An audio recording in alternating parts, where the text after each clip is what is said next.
Welcome back to another episode of Better Than I Found It, the podcast all things college golf. This is Mike McGraw, the men's golf coach at Baylor University. My guest today on Better Than I Found It is Albert Jennings, a current assistant golf professional at Brookwood Golf Club in Fort Wayne, Indiana, also the director of a junior golf academy with about 80 junior golfers. Albert was once a golf prodigy and was actually one of the first players I ever hosted for an unofficial visit as the head golf coach at Oklahoma State. In this interview, Albert and I discuss his journey, which has had its incredible highs and actually, of course, its inevitable lows. What's really refreshing about this interview is Albert's unyielding positive perspective and his very genuine attitude of thankfulness and gratitude. You'll also see what effect great parenting can have on a junior golfer's career. Albert is a breath of fresh air in a world of win-at-all-cost mentality. Enjoy.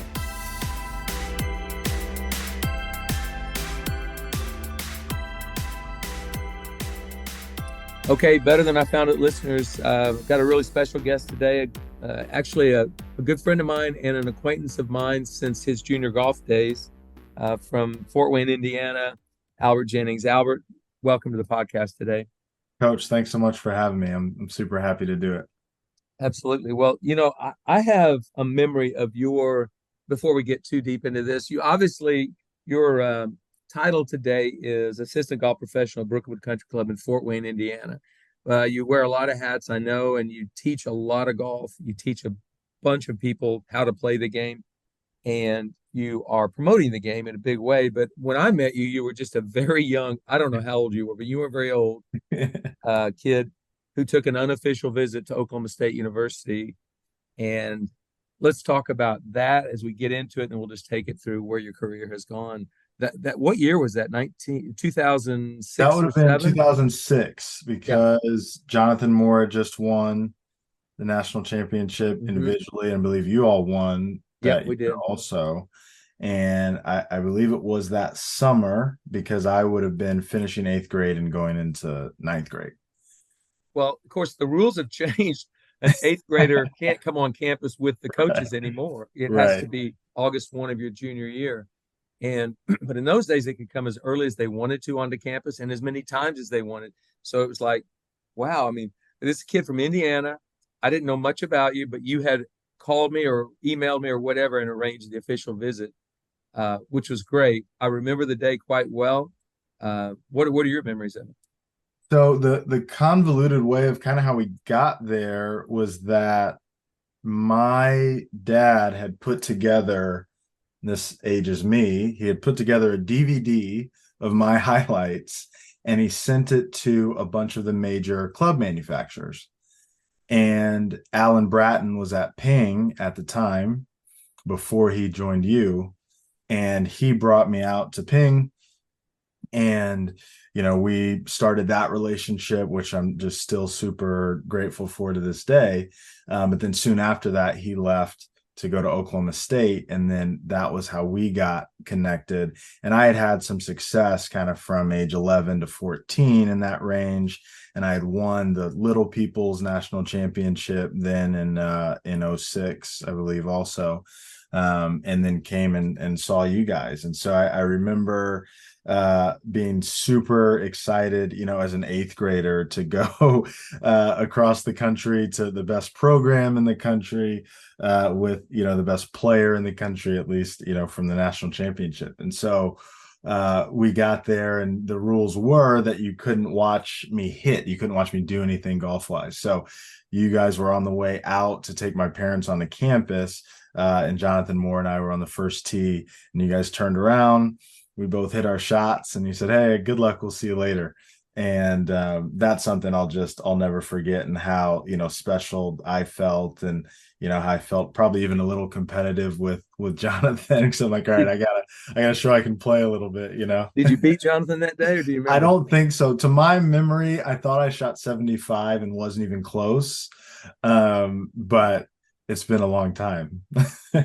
Jonathan is really one of the great stories in the history of college golf that not a lot of people talk about or know about, but he came into college as one of the best junior players in the country, got injured, kind of labored through a really, really tough freshman year, about a year before you would have met him. Mm. Um, and then came back and was 34 under par the last three tournaments. He won he won the last three tournaments he played in that year, including the national championship by three. And then 4 months later, you're playing golf with him. But for him to have come from where he was that Mm. freshman year in Stillwater when he had to redshirt to being the NCAA individual champion, off the charts. It was crazy. And easily one of the nicest guys Mm. that was a good player that I've ever met in my life. Right, Was right. he kind to you that day, I imagine? Yes, yes, he was. And I think, that's one thing I feel, super blessed about, and feel fortunate that a lot of the people that I did come in contact with, whether it were players, coaches, folks from club manufacturers, they were all, great people and super invested. And I think that most are super invested in the junior game, and helping kids that have talent be able to, grow it and continue to get better. And Jonathan certainly, was in that category. I think I tagged him in a post maybe a year ago or so. I came across that old picture and I Mhm. sent it over to him. But yeah, he was awesome that day. Well, I'm glad to hear it, but certainly not surprised. One of the things that always struck me about you, so you took the unofficial visit, you go through the recruiting process. We didn't end up getting you. You go to Ball State, pardon me. But all through that process, and since I've continued to correspond with you by text message off and on, occasionally through the years, there's one quality you have that I think is essential to being great at anything, and that is gratitude. And I've always felt like you were really thankful for things that were being done for you, things that people went out of their way, sacrifices that were made. And I contend that's good parenting. So let's talk about your parents real quick, because I mean, I don't know how a kid he doesn't come out of the womb and say, well, I'm grateful for everything. He's taught those things. So how did you get your gratitude from your parents? Yeah, absolutely. I think the both of my parents, emphasis growing up was on joy and gratitude, and regardless of what else was going on, you still were to keep this attitude of being blessed and being happy and joyful to be here and have the opportunities that you do have. And that was, I give my parents a lot of credit for instilling that in us in a way that when we were having success, that was key. But then for me, especially in that, basically all through high school, struggled and had a lot of failure.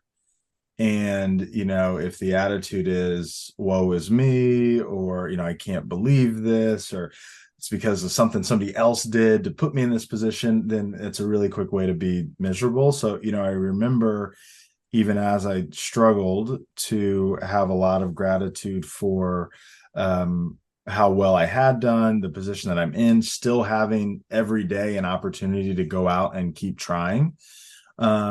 And that was just something that they instilled in us, and they were consistent about, so that for me, whether things are going well or not going well, we can still have that gratitude and thankfulness. And I think the way that it can really manifest for me, and I think for a lot of people, is every day you can come with a new energy, because you're not just continually sinking into, oh, it's not going well for me and this is why, and da da da da da. So I think that every day for me is a new opportunity to re-engage with that gratitude and show how thankful I am by, trying my best on any given day.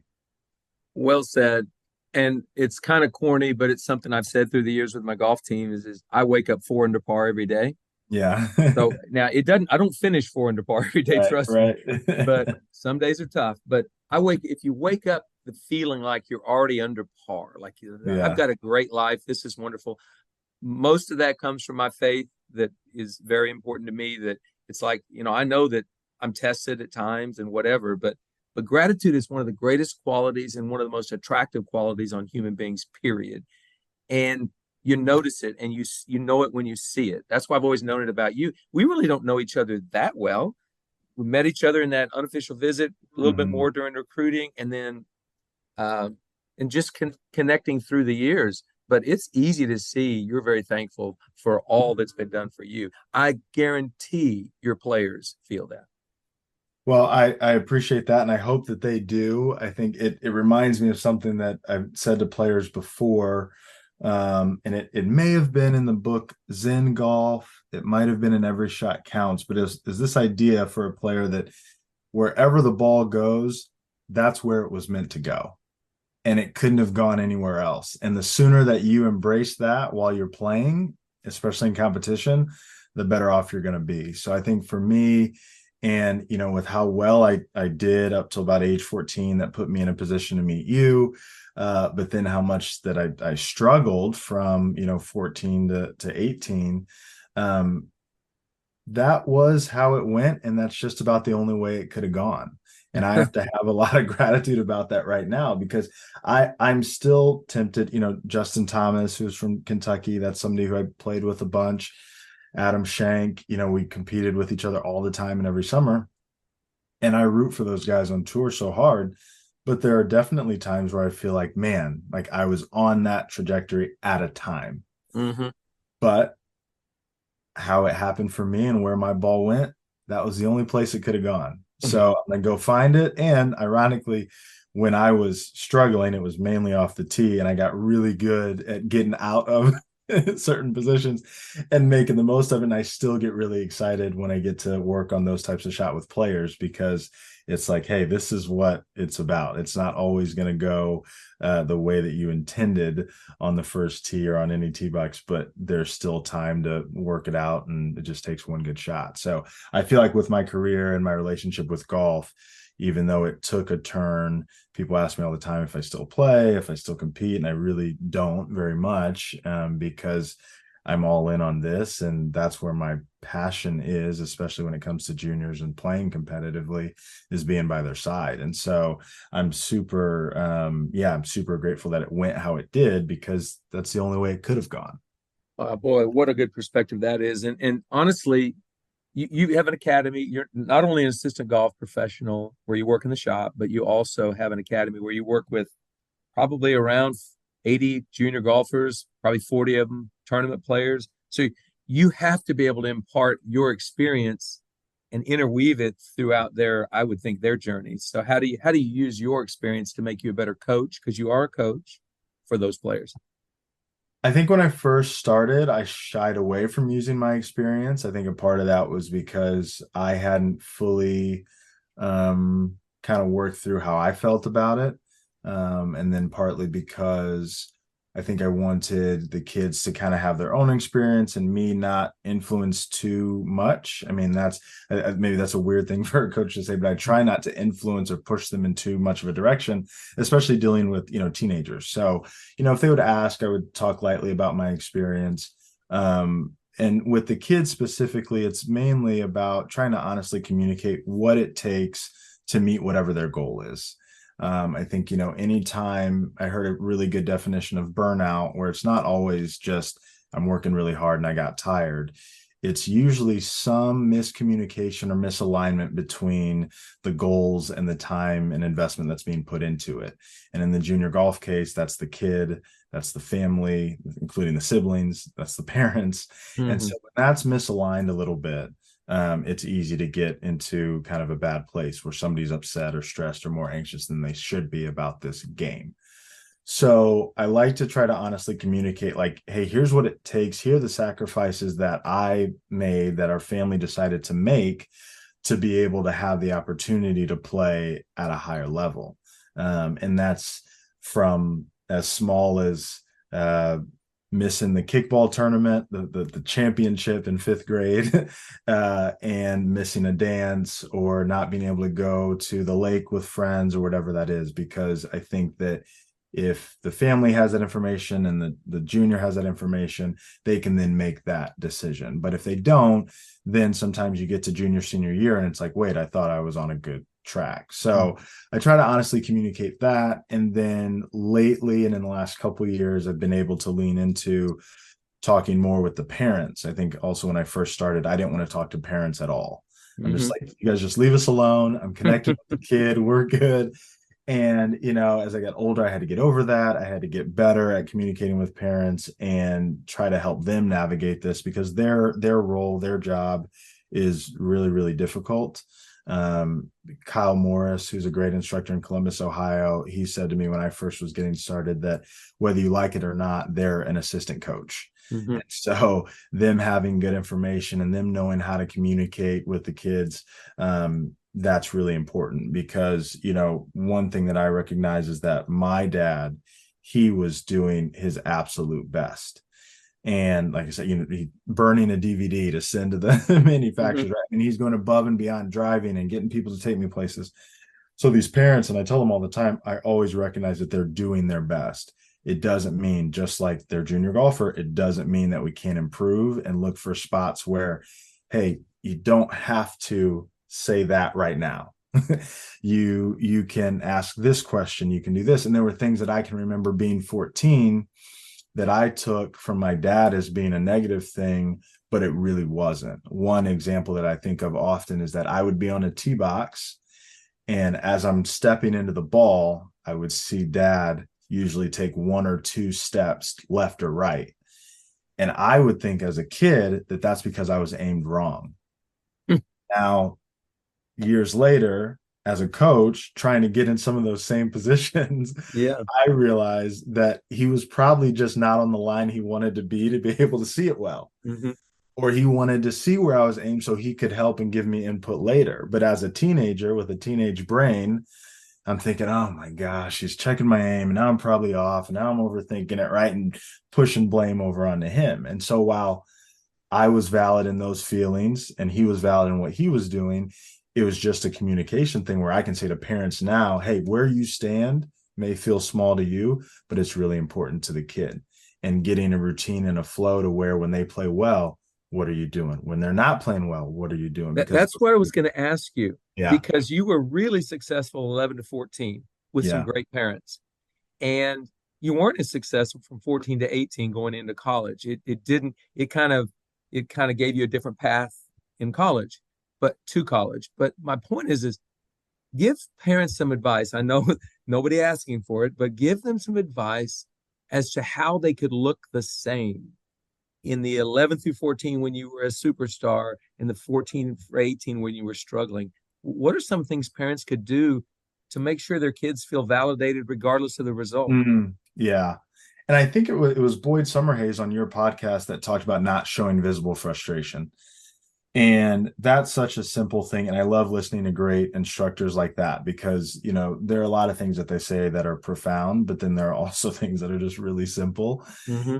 And so when, we talk about when a kid breaks something on accident, a toddler knocks something off of a table, a parent has this reaction to the glass and all these things. But what the kid is understanding is just, I'm in trouble. That was bad. They're stressed. They're upset. And then they start to internalize some of that. And that process continues as we get older and as we're still tethered to our parents. And I tell parents all the time, they've seen you when you were upset about the directions. They've seen you when you're running late. They know what it looks like when you're stressed. So when you start to show a little bit of that, they're going to pick up on it faster than anybody and maybe even sooner than you realize.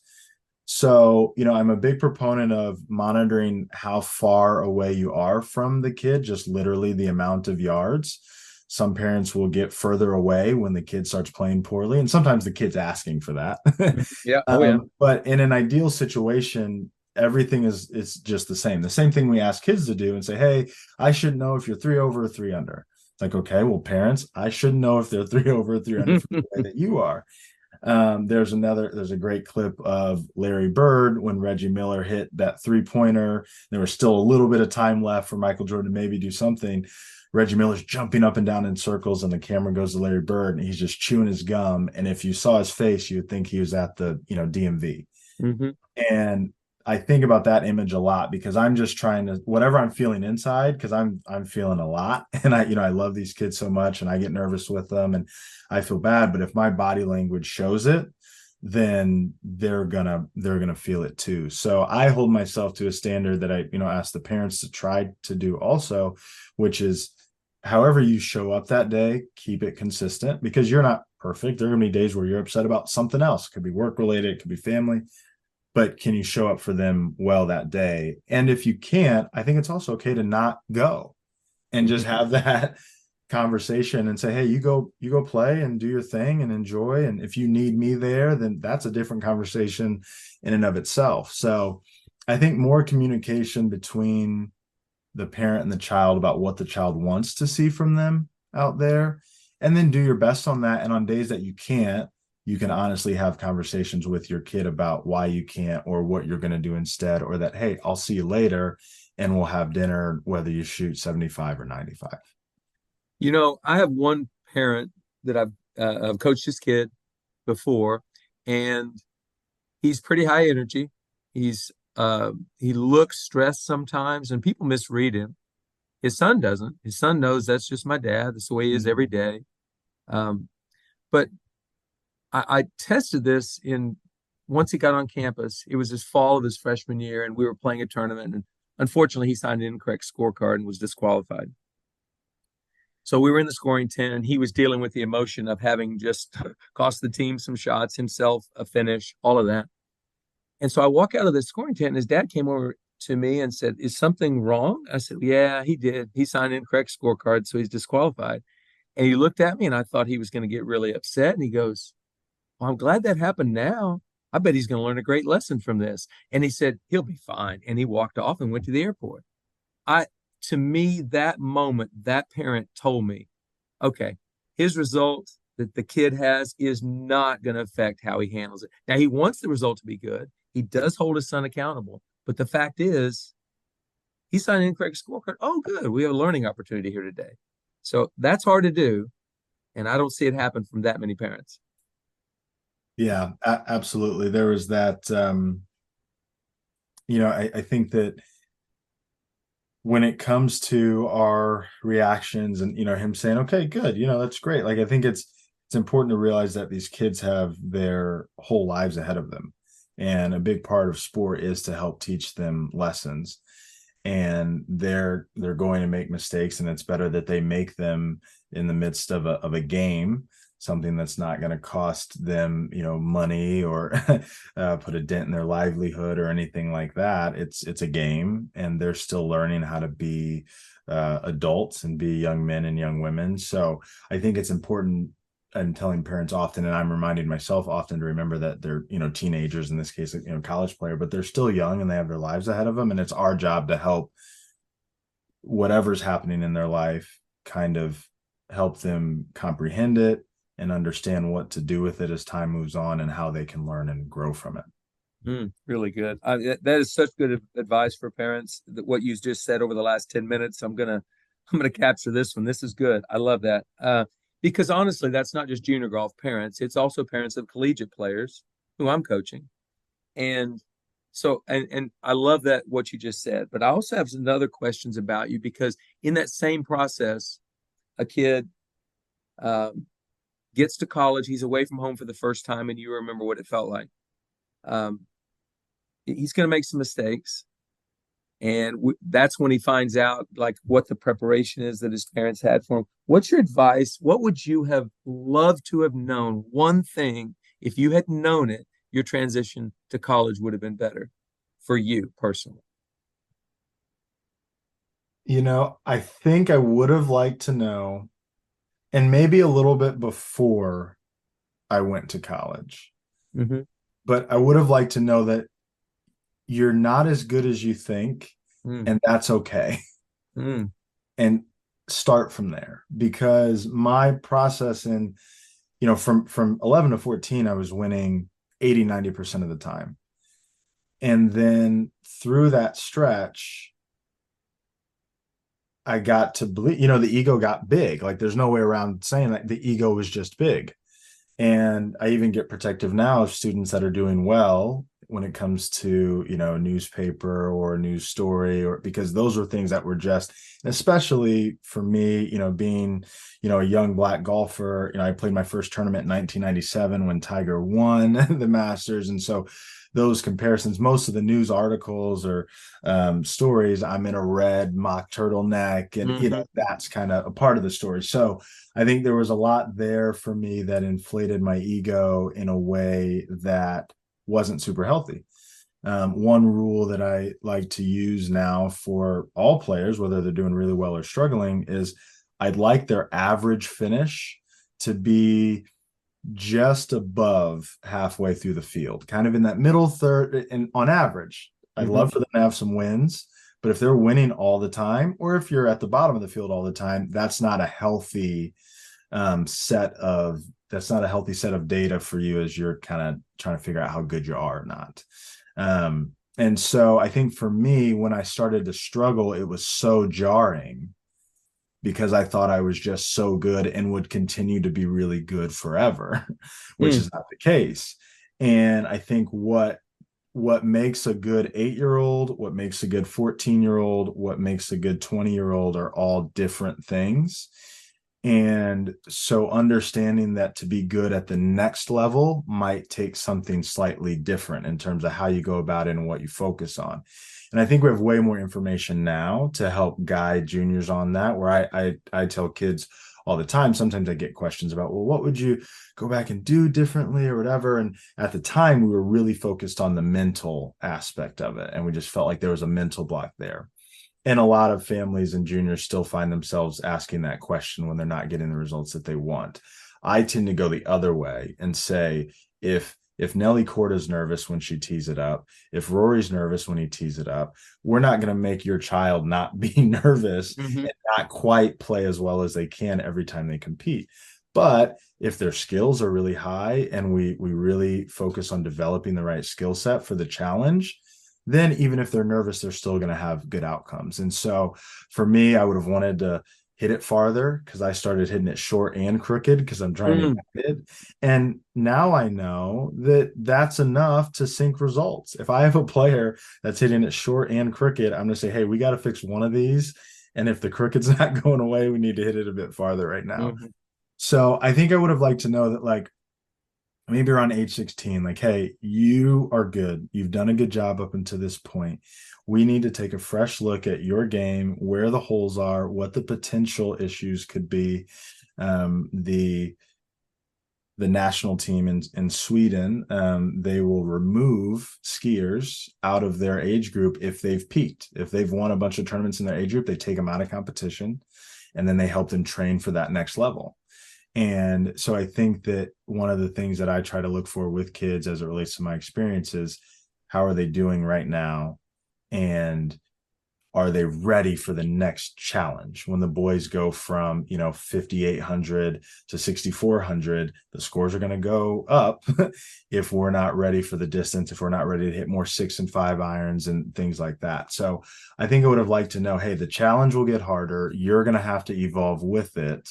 And it may not fully be a mental, emotional block. It may be that there are some skills you need to get a little bit better at.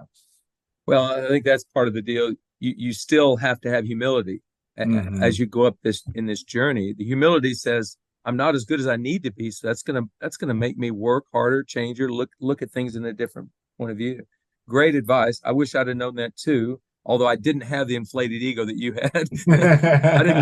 I didn't win as often as you did. But so you played college golf, and I know that you had some good finishes. I mean, you had some really nice finishes, but overall, you'd say you probably didn't achieve what you thought you might in college. I didn't either. But what's your greatest memory from being on that college golf team? What's the biggest value you got from being at Ball State? So it happened to be that I was recruited. I took a gap year, so I graduated in 2010. And we didn't have the offers that we wanted. And so we made that decision to take a gap year and keep playing in tournaments. And I was fortunate enough to win the first tournament that we put on the schedule in the fall. And I emailed Coach Fleck at Ball State, and he had me for a visit. And he had just had actually a good friend of mine turn him down on an offer, and there wound up being a spot for me. And so again, really fortunate that happened that way. And then that next year, he recruited a guy, my best friend now, James Blackwell from Buffalo, New York. And the two of us were on a team together. And at a time, and for a lot of our college career, we were the only Division I team that had 2 African-American guys on it. That was a non-HBCU. And so I happened to meet my absolute best friend and our life experiences were so similar, being, young Black golfers that kind of came up at the same time. So similar. And both of us had early success. He wound up getting in a car accident that gave him an injury to where his trajectory kind of tailed off. And so at the end of my 5 years, his 4 years, Coach Fleck surprised us with taking us to the PGA Minority Championship. And it was just the three of us that went. And not only did the PGA do such an amazing job with that tournament, to get to finish my college career with my best friend, with Coach Fleck, who is, now and still a close friend, and all the enjoyment that we got out of it. And it was one of the first times that we all were able just to, be together on a trip. We were obviously competing, but it wasn't, with the team, and it was just going out, playing golf, enjoying each other. And that's something I just will never forget. And I'm super grateful for Coach Fleck for making that happen, because he didn't have to. Primarily the teams that were there were kind of all HBCU teams. And then if you had a minority on your team, you could take them as an individual. And so the fact that he did that, and Corey Zadonis, who went on to be an assistant at IU for a little bit, he was a part of making that decision for us too. So that was certainly my best memory, but there's so many of them that involve both of those guys that I mentioned, other teammates that I had. And that's the part that I try to help build into what I do now, is giving kids and juniors more community and more team and togetherness at an early stage. Because for a lot of kids, the first time they get that is in college, depending on how their high school team is or what their local junior golf scene is like. But a big part to me was the camaraderie with James and with Coach Fleck. But then, also over the years, all my teammates that I had, and going through that experience together, taught me so much, and was just such a good thing to be able to look back on. Yeah. You know why I know that that's real is because you finished eighth. So you had a top 10 finish, but you didn't mention it. Okay. Your experience wasn't dependent upon having a good finish and playing well. You just love the experience that Coach Fleck gave you with your best friend on the team. That's amazing. And honestly, as we meander through this conversation, I didn't know what direction this thing was going to go. You've done an amazing job so far of helping guide me through it. Thank you. But you and I are coaches. You just at a different spot. You're at a country, you're at a golf course, you're junior golf director, academy, whatever. You teach a lot of kids. You're a coach. And all through my career, people will ask me, what are you trying to do? Are you trying to win championships? Well, no. Yeah, I am, but nobody wins. So what I'm really trying to do is get guys ready for life. Trying to teach them life lessons. And I think that's what my dad did for me, was taught me life lessons. And he was my only instructor, only coach that I really ever had other than a team coach. So what life lessons are you really teaching kids right now? There's 80 of them you work with on a fairly consistent basis.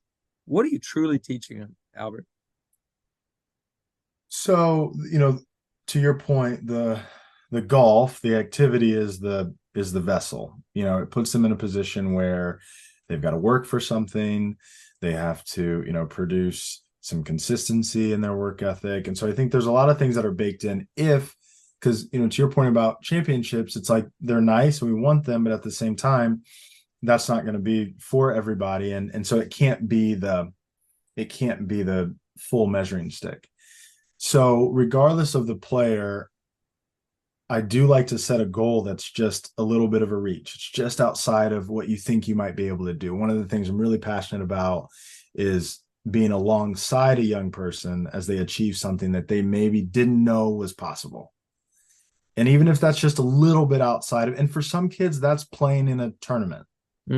For some kids, it's winning an AJGA event. But either way, that moment where they realize, their chest gets a little bit bigger and it's like, no, I can do this, whatever that thing is.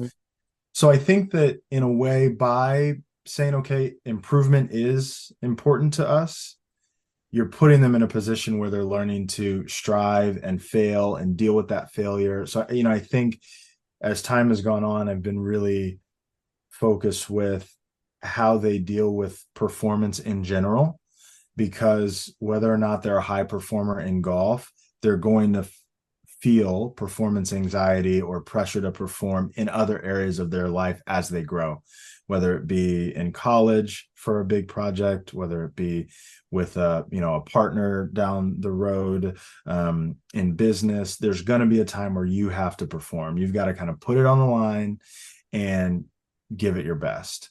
And so when we go through these exercises of pushing ourselves a little bit more than what we think, it's to prepare them for when they will inevitably have to do that in their lives. And I see a lot of kids do a really good job of making that decision and pushing themselves to a point that gives them that opportunity.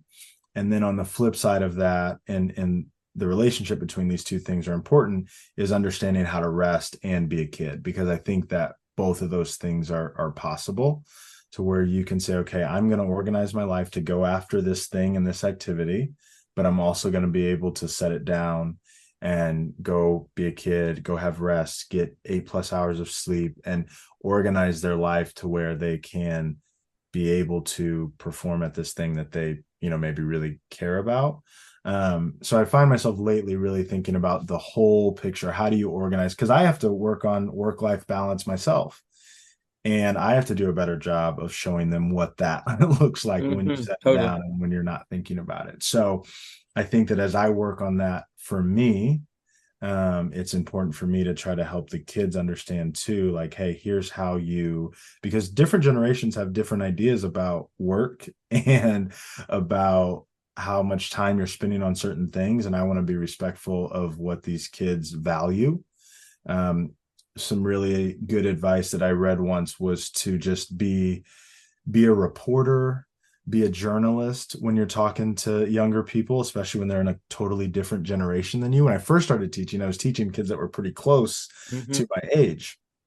Now I'm working with kids that are pretty far removed. They're at half my age. So their whole worldview is different, and what they think about winning and losing and work ethic and all these things is different. So I have to learn and then try to help prepare them for what the realities are, and what they're going to wind up facing, and still make it be, okay for them to approach it kind of in their own way, their generation's way, their individual way. Wow, that's really good. I was talking with a parent at a golf camp here recently, and he was retired military. Mm. So he was now kind of taking his kid around to tournaments, to camps, to whatever. And he and I were talking about this generation of kids. By the way, they're half your age, they're a fifth my age, so they're really young. And he and I were talking about it's very easy to get trapped up in kids are changed, kids are different, whatever. They're not. Kids are the same. It's their influences that have changed. And so all I'm trying to do as a 63-year-old golf coach is be a great influence on that 19-year-old college golfer. And I know you being you couldn't be more than, what are you, 31. 31. Yeah. I thought you were 30, but 31. So these kids are 14, 15, 16, 17. You remember what it was like to be, but it's a different generation. You've got to help them through that path. And I have to do the same. So I love the fact that you and I both see hope in the next generation of kids. And just because they're different than your generation doesn't mean they're worse. They're just different, and they've had different influences. How have you handled being in a different generation with that? I mean, you just explained kind of some of the things you do, but are you good with that? Yeah, I am. I think it keeps me young, which I like. I think a small thing that's funny that I've had to monitor is certain phrases that I'll use. So, this summer I said, all right, this one's for all the marbles. And a kid looks at me like, what does that mean? They don't play marbles anymore. I read it, and I had to explain to them, so there are certain things that I have to update my language and lingo to make sure that they're understanding me. But to your point, I think these kids are amazing. I think that they're smarter certainly than what I was. I think that with what they go through in school and academically and how much pressure is on them, I think that's at an all-time high, and the stress of picking a college and going. So I have so much empathy for what they're going through. And I think that's honestly what tethers me to kind of how I go about it, is just understanding what it is they're going through. So like my my kind of 3-step list when I'm communicating with them almost in any moment is first I have to understand fully. That's where kind of the journalist comes in. Then I have to empathize. So I really try to get in their shoes. So not only understand what's going on, but then empathize with it and try to make a connection to maybe when I was that age or a feeling that I'm feeling now as an adult. Then once I've understood and empathized, and they know that I've done that, I now have the microphone to say what I want to say, if anything. Sometimes I find that by the time I've gotten to a place of understanding and empathy, they feel better and I feel better about what's going on and where they are. And so, but then there are times where after all of that, then I can be a little bit more forward and direct and saying, I think that this is kind of the direction that you need to go, or we need to go, or a shift that we need to make, or you need to consider this. But I think where we miss a younger generation is when we just immediately go into here's what I think. And because I've gone through all this is why you got to listen to me. And because they are so smart and they can know pretty quickly, well, no, you're wrong about that. You haven't gone through this. You don't know what it's like. That's a classic. Like, you don't know what it's like, mom, or you don't know Mm-hmm. what it's like, coach. And so if I can earn their trust through the understanding and the empathy, I think I'm pretty wide open when it comes to giving some advice or trying to motivate within that framework. So what you just said, I wrote down, by the way, because my podcast is for me too. It's to learn. And I've heard that in another way. It's like before you have a hard conversation with a kid, he's got to know you're in the trenches with him, you believe him, you Mm-hmm. understand him. So, but you've said it a different way. I'm actually going to use that and encourage other young coaches to do that. So I appreciate you doing Oh, that. But thank you. you mentioned something else earlier that I didn't want to gloss over because a lot of kids consider it nowadays, especially in the COVID era, especially in the just kind of things that have happened. And that's a gap year. Um, I want you to tell me how you handle it, what you did to make it valuable for you, and why it's a good thing, or could it be a good thing? What is it? Gap year. So I had a 2-year stretch in there because as a senior, I spent the first semester in Florida, Mm-hmm. living with some friends so that I could kind of play more and hopefully kind of maybe get it back. There's very much this Sure. idea of trying to get back. And so we did that. Nothing really panned out competitively, and then decided on the gap year. And so in the gap year, so we maybe made that decision sometime in May or so. And so then I had the summer just to kind of train and go about it. And so one of the things that it did for me that I remember for sure, it allowed me to exhale a little bit and know that, okay, I'm not up against the time clock anymore. And then we put a tournament on the schedule. We put it some months away, and I went into a very intense prep for that tournament, working with, swing coach, working with a trainer, just on a pretty deliberate schedule of, okay, you've got all this time now. My parents did a good job of not, guilting me and saying, okay, well, since you're not going to school, you got to do blah, blah, blah, blah. They knew that I'm invested in trying to play as good a golf as I can. So I was in such a bad way in terms of my confidence about my driver. One of the things that I did, I took a notebook and I brought a fresh notebook and I wrote down in it every day about 100 times, I can hit fairways. I can hit fairways. I did, and I filled up an entire notebook like that between probably August and then October 10th, which is the day the tournament was.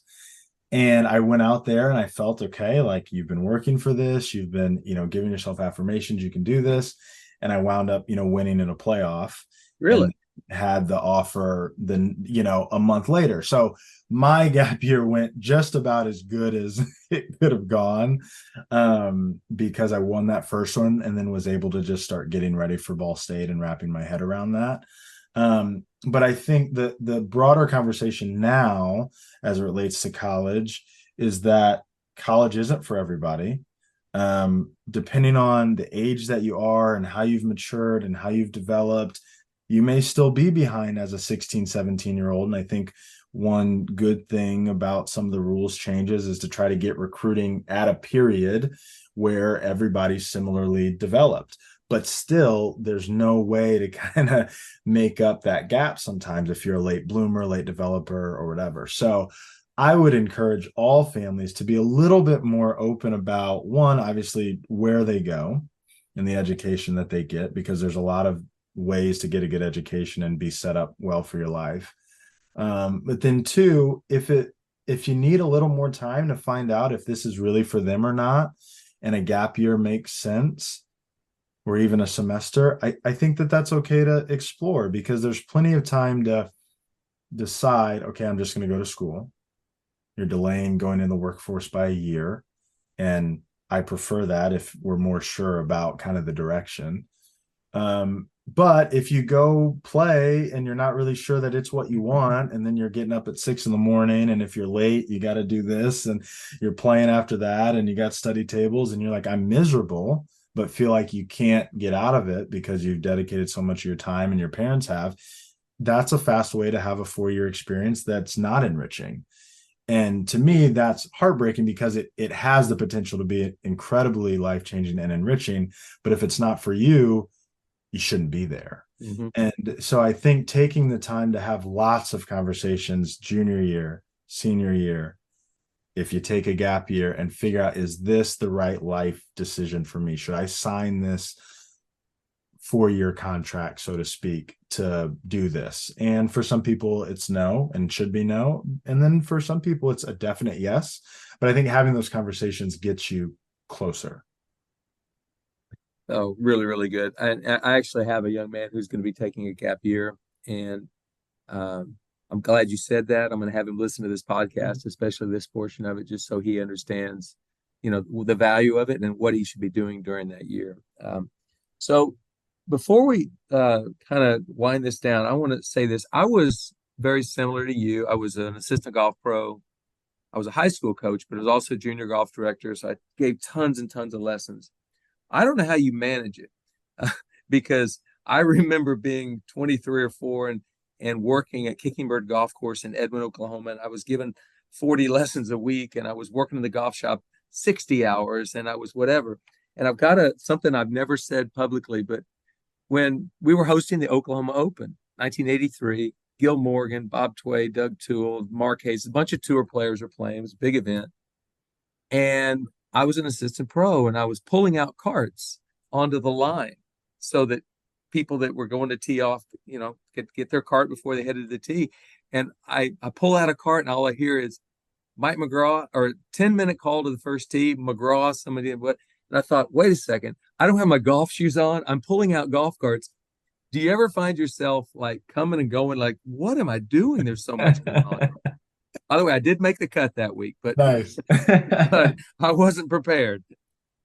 So I'm super lucky to have one, the folks at the golf course are super supportive of what I do in terms of junior golf and how passionate I am about that. And they've made it really easy for me to, balance both.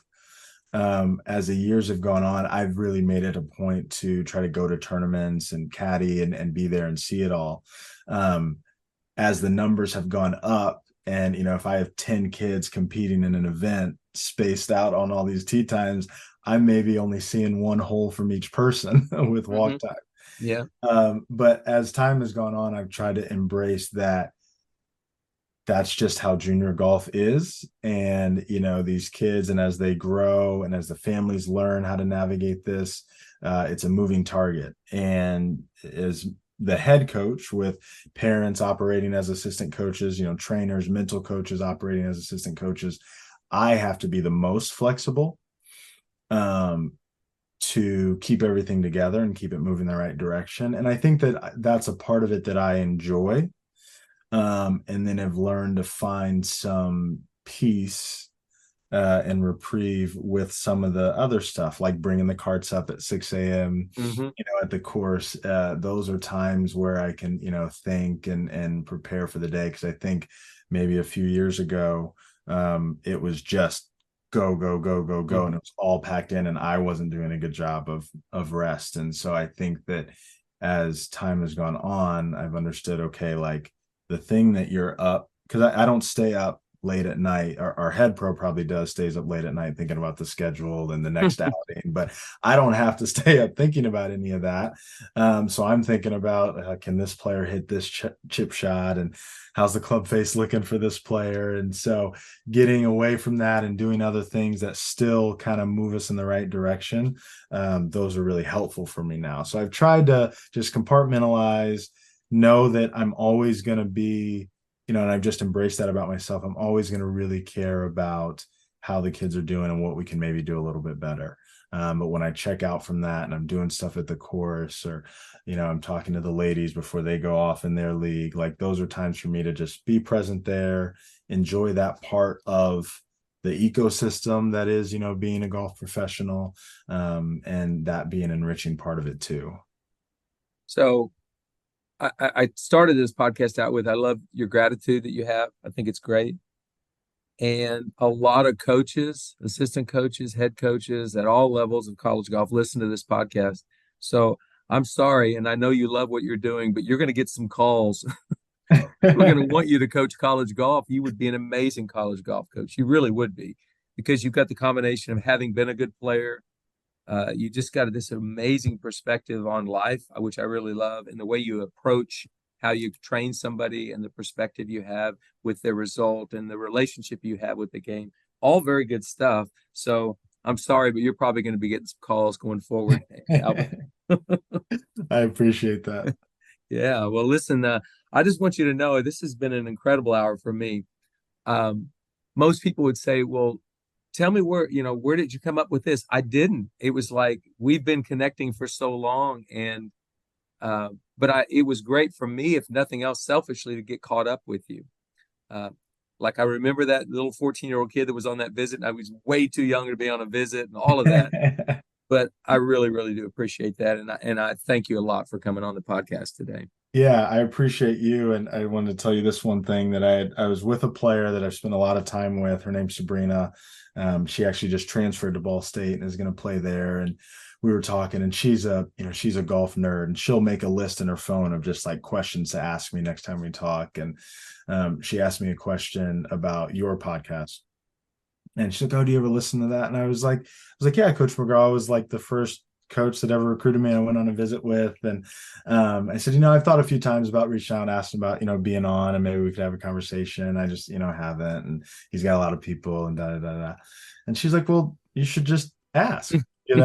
And she's someone that, as a student, I'm constantly saying something similar to her, where it's like, I don't know if I can hit this shot, or, I'm not sure. It's like, no, just do it. I mean, what's the worst that can happen? You don't, or, it doesn't happen for you.